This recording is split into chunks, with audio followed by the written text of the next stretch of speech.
Na metade de maio, a gente teve a Marfrig, que é uma das maiores empresas do segmento de proteínas do mundo, anunciando a sua intenção de incorporar a BRF, tá? Que é uma outra empresa também do segmento de proteínas, muito fortes em aves e suínos, que tem as marcas Sadia e Perdigão aqui no Brasil e que já faz parte da Marfrig, tá? Que tem uma participação relevante, acima de 50% no capital da BRF. E a ideia nessa aquisição, né, nessa incorporação, seria, na visão de Marcos Molina, criar uma nova empresa, tá, chamada MBRF Global Foods, que agregaria, né, ambas empresas, então seria uma incorporação, e isso tornaria a terceira maior empresa do segmento de proteínas do mundo, com receitas acima de 150 bilhões, com sinergias consideráveis, ou seja, ganhos esperados tanto de eficiência, redução de custos, aumento de vendas, e que faria o economics desse negócio. E aí, sobre isso, eu queria comentar nesse vídeo, tá, o que está acontecendo e o desfecho que a gente pode esperar de toda essa história e trazer talvez alguns insights para você que tem a ação da Marfrig ou tem a ação da BRF ou está pensando em comprar uma das empresas, justamente se perguntando se esse deal é favorável para as empresas, para os acionistas, se faz sentido, se não faz. Então é sobre isso que eu queria comentar aqui. E aí surge algumas problemáticas, tá? Desde lá do dia 15 de maio, quando isso foi anunciado, que a gente precisa destacar justamente para trabalhar ao longo desse vídeo. O primeiro deles é a obrigação de haver votação em assembleias, tanto da Marfrig quanto da BRF, para aprovação desse acordo. Então, os acionistas da BRF vão precisar votar e definir se aceita ou não que a sua empresa seja totalmente incorporada pela Marfrig, e os acionistas da Marfrig também vão ter que decidir se querem ou não serem dono de 100% da BRF.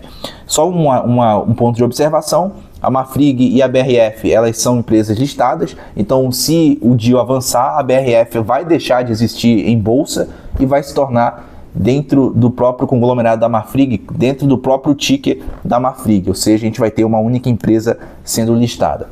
E aí o segundo ponto essa assembleia ela ocorreria no dia 18 de junho, tal qual foi definido desde o início, mas essa assembleia acabou sendo cancelada por ordem da CVM, tá? Que acatou alguns pedidos contrários a esse acordo e que em análise ela definiu que precisaria de alguns outros insumos para que essa assembleia fosse de volta retornada aí para sua votação. E quais seriam esses insumos? Tá? E aí eu destaco aqui que seriam mais dados sobre a forma na qual o valuation foi estipulado para a BRF, que na visão das pessoas dos investidores que abriram o inquérito na CVM, na visão deles, houve alguns problemas aqui de transparência que precisam ser melhor explicados, tá? Então a CVM interviu nessa primeira assembleia. E aí a gente teria uma votação no dia 14 de julho, tá? Alguns dias depois, que também foi interrompida pela CVM com as mesmas alegações, e ao que parece, a gente vai ter uma terceira chance, que vai ser agora no dia 5 de agosto.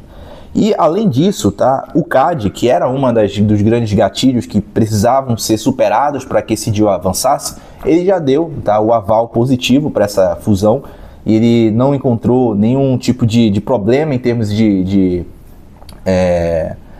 competitividade, e isso faz com que ele não exija nenhum tipo de remédio, né, nenhum desinvestimento ou saída de algum tipo de mercado dessas empresas para que esse acordo ocorra, ou seja, ele não enxergou nenhum problema aqui em termos de competição.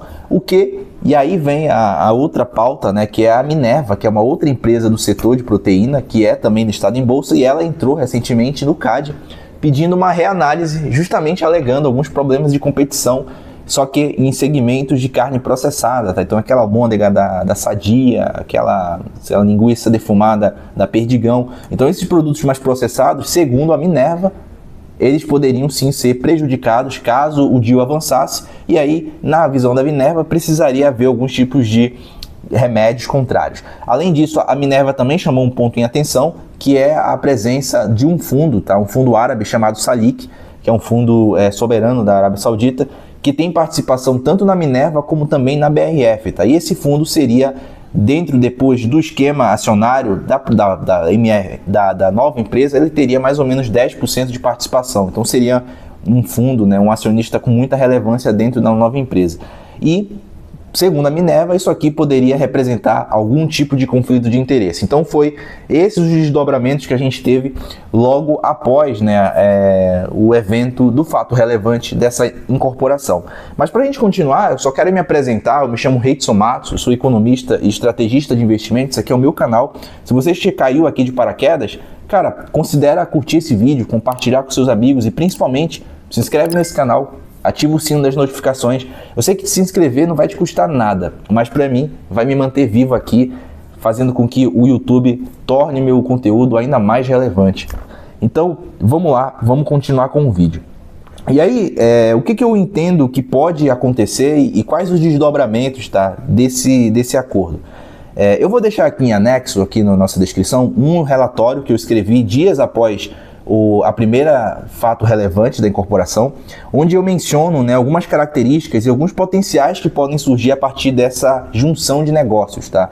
Só para vocês terem uma ideia, a Marfrig ela montou posição na BRF em 2021, comprando mais ou menos 30% do capital, e ao longo dos meses ela foi ampliando essa posição até que em 2023 ela adquire mais de 50% do capital da BRF, tá? E segundo as regras da Bolsa, até nas regras das empresas abertas, quando uma empresa ela adquire acima de 50% do capital de outra empresa, ela se torna uma controladora dessa outra empresa, tá? E como controladora, ela é obrigada a reconhecer os resultados dessa empresa controlada no seu balanço, tá? Então, se você for agora no balanço da Marfrig e identificar as linhas de receita da Marfrig, você vai perceber que tem uma linha chamada BRF, que nada mais é do que os resultados da BRF já sendo reconhecidos na Marfrig. E aí eu preparei aqui alguns números. No primeiro TRI de 25, 40% da receita da Marfrig vinha da operação da BRF, tá? Então é uma operação bastante significativa. E 85% do EBITDA gerencial, eu acho que esse aqui é o principal ponto, vem da BRF, tá? E o que isso significa? Significa que as margens da BRF são tão maiores do que as margens da operação inicial da Marfrig, que fazem com que a participação da BRF seja bastante significativa dentro da operação da Marfrig, tá? Agora, é claro que nem todo o fluxo de caixa da BRF ela é reconhecida pela Marfrig, porque ela só detém algo próximo a 50%, tá? E inclusive recentemente ela até aumentou, mas a gente vai falar mais sobre isso.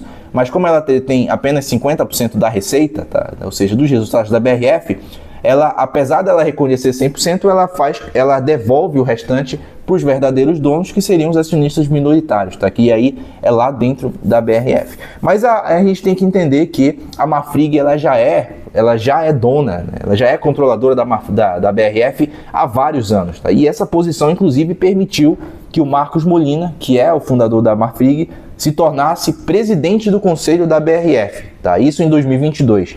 E como presidente do conselho, ele inclusive elegeu um ex-CEO da Marfrig para ser CEO da BRF e inclusive já preparou ali o caminho para que esse acordo avançasse em um futuro que me parece que está se aproximando em 2025.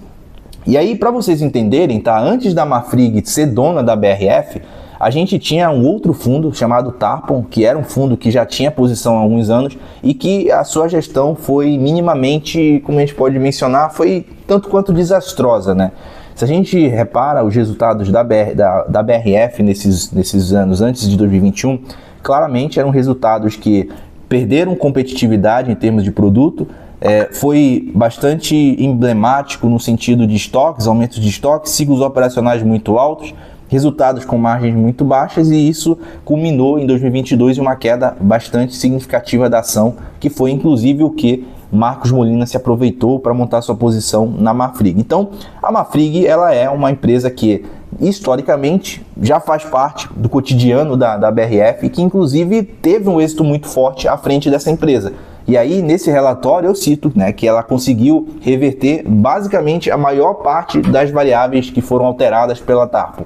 Então ela melhorou a questão do ciclo operacional, melhorou a gestão de estoques, trouxe lucratividade para a empresa voltou a gerar caixa, voltou a gerar fluxo de caixa, melhorou a questão da própria alavancagem financeira, então ela colocou a empresa nos trilhos e agora ela é uma empresa que consegue ser rentável e mesmo assim competitiva. Então a Marfrig sim já faz parte dessa empresa há bastante tempo. Olhando do ponto de vista operacional, assim, a gente só pode citar pontos positivos, né? Então, apesar da Marfrig ser muito forte em proteína bovina, tá? E a BRF ser muito forte em proteína de aves e suínos, assim, existem vários tipos de custos que são complementares ou que são os mesmos entre ambas as operações, né? Então, o milho, os grãos que são usados, por exemplo, para alimentar aves e suínos, podem também ser utilizados, né, de certa maneira, para fazer o uso da alimentação de bovinos? Ao meu ver, sim. Então, alguns outros custos, tá? Sejam custos de saúde, custos de alimentação, custos de transporte, de logística, que são oriundos desse tipo de setor, poderiam ser compartilhados, e isso aqui, obviamente, trariam vantagens competitivas para ambas as empresas. E aí, eu queria citar aqui que a própria Marfrig e a BRF, tá, em conjunto, eles mesmos fizeram algumas estimativas de cálculos para qual vai ser a tal da sinergia entre essa operação. E as sinergias, na visão dessas empresas, seriam de algo próximo a 805 milhões anuais,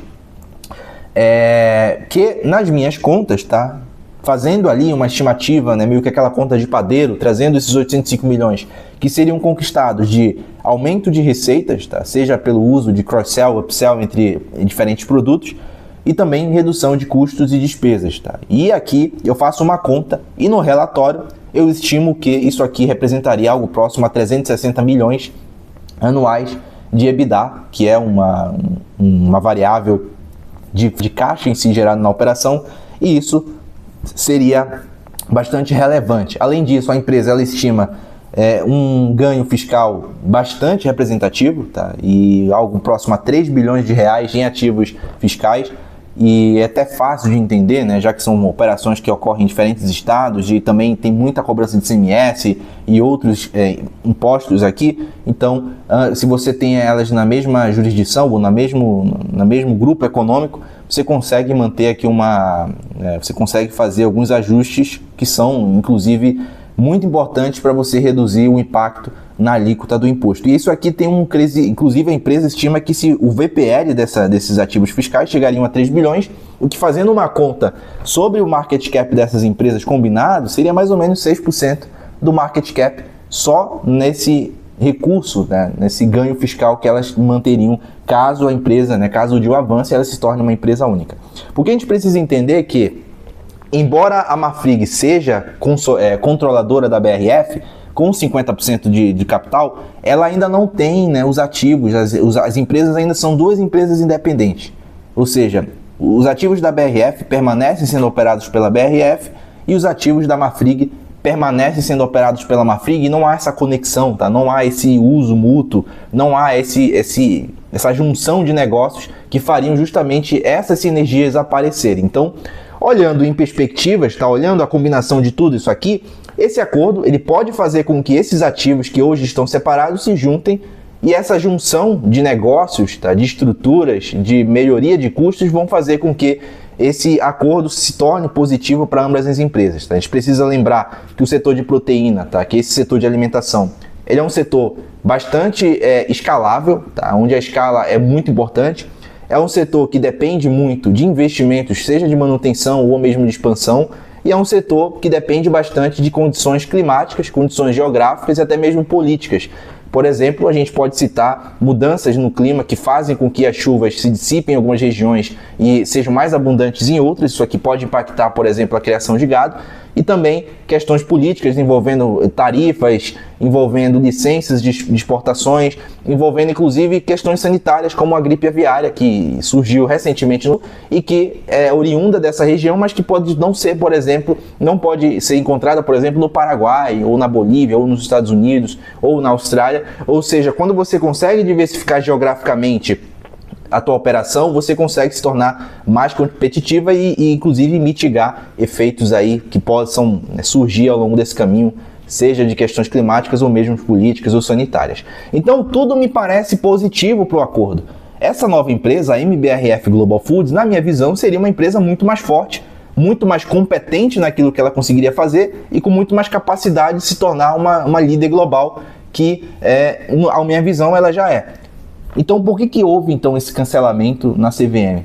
Por que alguns minoritários então entraram em desacordo e pediram uma reavaliação do acordo na CVM. E aí é o grande ponto de interrogação. E, ao meu ver, só há uma explicação, que é a questão do preço. A forma na qual a Marfrig está comprando a BRF. E aí vamos entender bem qual que é o preço, né? O preço ele vai ser, na verdade, uma troca de ações, onde não vai ter um desembolso de caixa na Marfrig, mas vai ter, por exemplo, um aumento na alavancagem. Por quê? Porque ela também vai ter uma troca de ações, mais uma distribuição de dividendos de ambas as empresas para ambos os acionistas, tá? Então, o cara que é acionista da Marfrig, por exemplo, também vai ganhar dividendos simplesmente por aprovar a incorporação da BRF, tá? E o cara que é acionista da BRF também vai ganhar dividendos pela aprovação desse acordo, dessa incorporação pela Marfrig. Então, a proporção de troca entre ações vai ser de 0,8521 ações da BRF por cada... ações da Marfrig por cada ação da BRF, e isso aqui, na visão desses minoritários que entraram em recurso na CVM, daria um desconto para a BRF, ou seja, seria prejudicial, na visão deles, para a BRF. O que eu acho sobre isso? Tá? Eu fiz uma conta, inclusive levando em consideração os preços de fechamento do dia 15 de maio, que foi o dia do anúncio, e claramente a gente percebe que há um desconto de quase 16% no preço da ação da BRF quando a gente faz essa conversão de 0,8521. E por que isso acontece? Porque os preços de ambas as ações eram muito parelhas, tá? Eram muito semelhantes naquela data. Eu peguei o fechamento aqui do dia 15 de maio e a ação da MBRF fechou cotada em R$ 20,66 e a BRF fechou cotada em R$ 20,62. Então perceba que ambas as ações tinham o mesmo preço naquela ocasião. E quando você faz essa conversão de 0,8521 e uma ação que é o mesmo preço, você acaba pagando para outra empresa 85% do valor de mercado dela, tá? E aí, obviamente, que tem um desconto implícito aqui, que é, nas minhas contas, algo quase 15% aqui naquela ocasião. Obviamente que isso aqui vai continuar até o closing da operação, então esse desconto ele pode se tornar maior ou pode se tornar menor ao longo desse tempo. Então, até haver o closing, a aprovação em assembleias, eu não sei exatamente quanto vai ser quanto vai ser o financeiro em conversão, tá? O que seria o financeiro em conversão? Se eu converter 0,8521 das minhas ações em BRF em Marfrig, qual que é o valor de mercado da Marfrig? Eu não sei. Então, se eu vender minhas ações lá na frente da Marfrig, eu não sei quanto eu vou receber. Então, esse é o fator de risco, esse é o principal risco dos minoritários que a gente precisa monitorar. Obviamente que ter uma empresa como a BRF, que é muito menos alavancada do que a Marfrig, tem margens muito maiores do que a Marfrig, tá? A gente está falando de uma margem de 18% contra 8% 18% da BRF contra 8% da Marfrig, uma operação muito mais eficiente no sentido de linha de produtos, que tem muito mais comida processada do que a BRF, do que a Marfrig. Não me parece fazer sentido esse nível de desconto de 15%. E na visão dos minoritários também não faz sentido, tá? Então, esse acordo ele só não avançou por conta da questão do valuation, que faz um desconto grande no valor da ação da BRF. E o que as empresas têm a dizer sobre isso? Ou melhor, o que o CAD ou o que a CVM tem a dizer sobre isso? Até o momento em que eu escrevi esse último relatório e que eu gravo esse vídeo, a gente não teve ainda notícias sobre o pedido feito pela CVM com respeito aos dados que foram usados na avaliação. Vale lembrar que a Marfrig, ela, apesar de ser controladora da BRF, ela vai poder votar em assembleia, tá? Da BRF, porque ela não foi quem definiu o valuation, ela contratou ali um banco para fazer esse trabalho de consultoria, e esse banco foi quem estipulou, quem criou as variáveis, quem usou as suas premissas para chegar nesse valuation de 0,8521 ações da BRF para cada ação de ações da Marfrig para cada ação da BRF. Então, não está nas mãos da Marfrig, embora ela sim se torne bastante, ela sai bastante vencedora, bastante ganhadora, né, com esse acordo. Na minha visão, quem tem mais a ganhar com isso é a Marfrig. Ela não foi necessariamente a culpada disso tudo, tá? Então não seria algo planejado por ela, mas um laudo técnico feito por um banco à parte de tudo isso, inclusive um banco com filial nos Estados Unidos e não no Brasil. E aí, para concluir esse vídeo, tá, o que eu acredito que seria uma decisão consciente de quem está olhando tudo isso aqui? Na minha visão, a Marfrig tem muito mais a ganhar com o acordo. O acordo, ele sim é positivo para ambas as empresas. A MBRF vai se tornar uma empresa muito forte, só que o acordo, os moldes do acordo, claramente penaliza quem é acionista da BRF. Claramente, assim, não há nenhuma forma de ressalva. E quem é acionista da Marfrig vai ter muito mais vantagens, inclusive muito mais upsides. Então se fosse para aproveitar esse acordo, para ganhar com ele, eu preferia estar do lado da Marfrig. Só que se eu pensasse, por exemplo, em uma alocação no setor de proteínas, olhando, por exemplo, o bom momento, né, olhando os preços mais elevados da carne em si, eu preferiria ficar em JBS. Tá? Tem um vídeo no canal, o último vídeo do canal, inclusive, foi sobre ela, onde eu comento dos gatilhos e das opcionalidades que eu vislumbro no futuro com agora a JBS sendo listada nos Estados Unidos. Tá? Então, na minha visão, seria uma forma mais fácil e mais inteligente de se posicionar no setor do que tentar comprar BRF ou mesmo a Marfrig por um risco que seria o risco ou da interrupção da incorporação e cancelamento da incorporação, o que seria ruim para as ações da Marfrig. Na minha visão, isso aqui faria uma correção forte no seu valor, ou o avanço, que é o cenário mais provável, que eu, inclusive, valido no meu último relatório, e eu falo que sim, tem várias probabilidades para a Marfrig avançar com esse acordo, e isso seria prejudicial para a BRF, tá? Reduziria o valor dos minoritários da BRF. Então, ao meu ver, ficar em JBS agora é um momento, faz mais sentido do que tentar ter algum lado entre Marfrig e BRF. Então é sobre isso que eu queria conversar com vocês, tá? Se você chegou até aqui, não se esquece de se inscrever no canal, compartilhar o vídeo, curtir e comentar, porque eu quero saber o que você acha sobre tudo isso. Então, obrigado demais pela audiência, um forte abraço e até a próxima.